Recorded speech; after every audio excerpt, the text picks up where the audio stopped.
para saber, obviamente nosotros, cómo se repartían en los congelados, pero muy vivos, confines de las zonas heladas, en donde el calor pegaba muy poco y donde por calor nos vamos a tener que ir guiando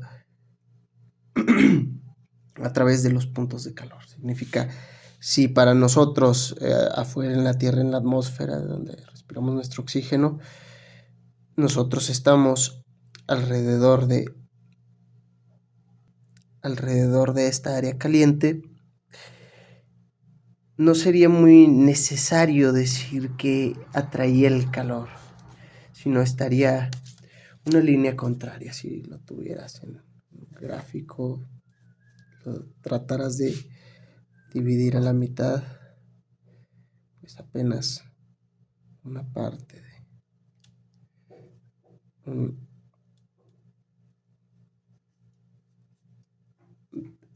de uno y de otro. No sé si me doy a entender.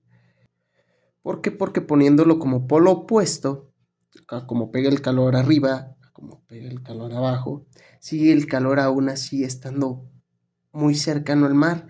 No, el mar en términos de densidades es muy helado todavía, incluso.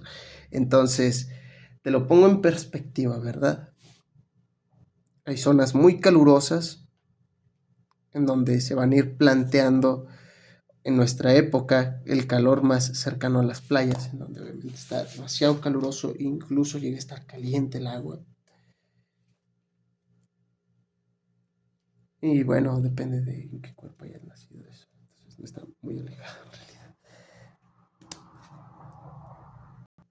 No, sí, es muy frío. Entonces, igual, a comparación de la presión en la que se mueven estos seres, podemos suponer que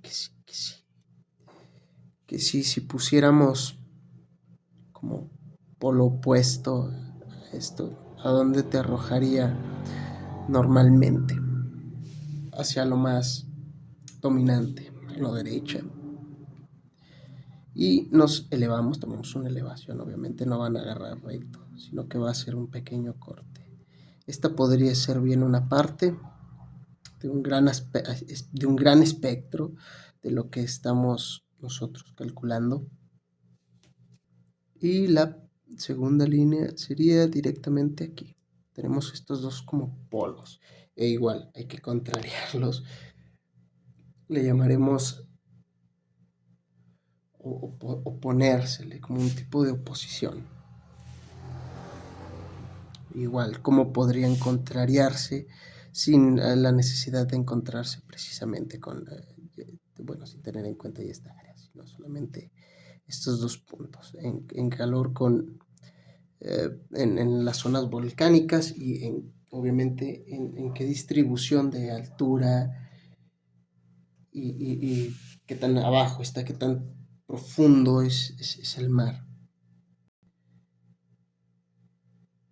Y hay mapas para ello en donde puedes obviamente calcular cuáles son las áreas más profundas, obviamente dividiéndolas por la mitad. Normalmente sale una línea muy profunda, justo en las mitades, como si fuera justo aquí, acá arriba no hay ni siquiera una pequeña parte, pero aquí los mapas de profundidad son muy profundas estas áreas. Entonces, vamos a verlo por lo mismo, más que nada en las zonas porosas, que le vamos a llamar zonas coralescas, porque son geoides. Bueno, si tú les ves desde el punto de vista, dejan un pequeño despojo de sí. Pintaría como simplemente un despojo de algo. Y para nosotros encontrar esas zonas rocosas en donde se ocultan la mayoría de animales.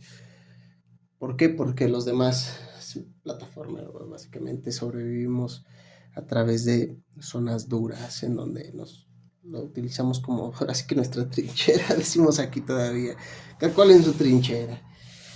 Bien, entonces tenemos los seres tipo escarabajos más grandes que podían salir y adaptarse, tener algún tipo de pulmón. Y dices, hey, pero ¿por qué? Puede ser la única teoría. Escucha e imagínalo. Tienes un crustáceo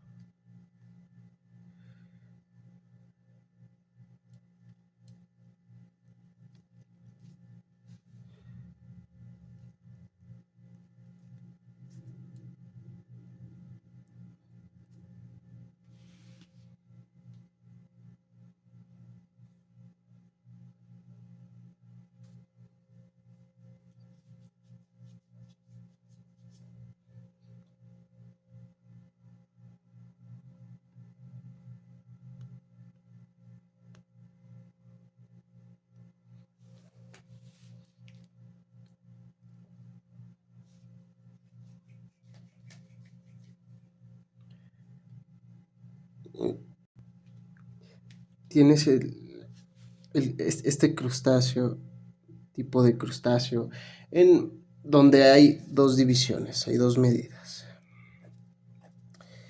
Tienes los de agua dulce y tienes los de agua salada. Obviamente estas aguas dulces eran simples charcos en donde se bañaban estos omnívoros, obviamente, y tenían una... Ahora a futuro, en distintos cambios climáticos, etc. No solo contamos lo que pasó, sino que además podemos proyectar, digamos, qué puede llegar a pasar con las especies que viven ahora en cuanto a si hay un aumento en la temperatura o un descenso en la temperatura.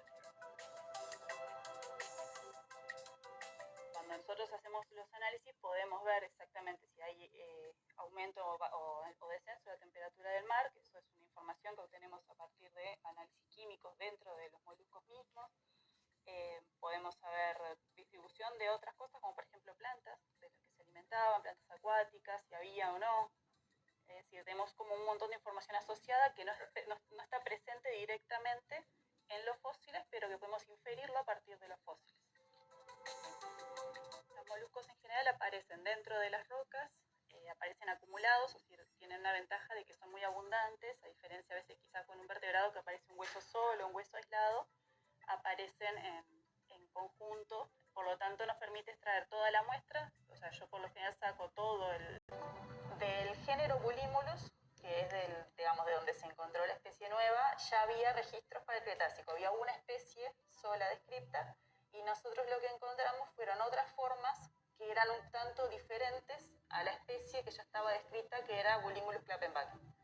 Nosotros lo que hicimos fue tratar de comparar las formas, digamos, de esas nuevas formas que encontramos, y obviamente el ojo humano tiende a ser un poco mentiroso, o sea, algunos puede parecer más grande, más chico, más ancho, menos ancho. Comparar. El registro de Bulimulus de Uruguay es el más antiguo a nivel mundial, no hay registros anteriores, lo que nos permite mapear un poco el origen del grupo. Si apareciera una especie más antigua, obviamente se va moviendo, pero por ahora el registro... Ok, así ya puedo calcular tiempo.